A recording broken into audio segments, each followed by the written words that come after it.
Si on vous dit Imra, vous dites le gars casse tout en ce moment et on serait du genre à dire que c'est que le début. Passé par une performance aux flammes la semaine dernière, il est déjà certifié double disque de platine en Côte d'Ivoire et il sera dans plusieurs festivals cet été, notamment à Yardland. Il est juste en train de changer la face du rap ivoirien, devenant une vraie superstar là-bas, alors parlons-en. Imra est né en 98, il grandit à Cocody, commune d'Abidjan, et commence le rap très jeune en 2010. Déjà dans le groupe SBS avant de se lancer en solo. Pendant un temps, il est signé en label chez Universal avant de poursuivre en indé. Ah et petit aparté, c'est le morceau Reste en chien de La Fouine et Booba qui l'a mis dans le rap. Et La Fouine, bah il reste une grande inspi pour lui. Si on pourrait croire que son ascension est assez récente, dites-vous qu'il a déjà plusieurs projets au compteur, dont le premier en 2018 et que sa montée elle s'est faite au fil des années. La preuve, Imra sort quand même un feat avec Gazo en 2021.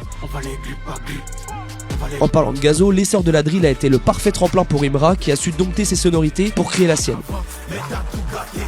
Ensuite, ça a été un enchaînement de succès pour le rappeur, il suffit juste de jeter un œil à sa chaîne YouTube depuis 3 ans. Parmi les succès, on peut parler de Banger, Vêtements ou encore Yorobo Drill Acte 3.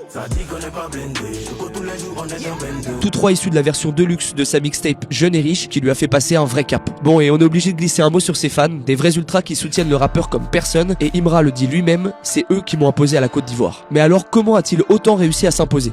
Déjà, il a su fédérer à travers sa musique un mélange astucieux et naturel d'un rap principalement bresson et dur, en y ajoutant des sonorités parfois plus lumineuses et mélodieuses. Mais c'est surtout l'utilisation du nouchi, l'argot ivoirien, qui lui a permis de se développer. Il y a quelques années déjà, Imra disait « Il n'y a pas de rap ivoire sans nouchi ». Travailleur acharné, passionné à la vision bien nette, Imra a monté peu à peu une base solide, prouvant que le futur et le présent du rap ivoire ne se fera pas sans lui. Preuve à l'appui, il prépare déjà la suite et a été aperçu en studio avec Aya Nakamura ou encore Leto. Rien que ça. Ouais, ça sent bon cette histoire.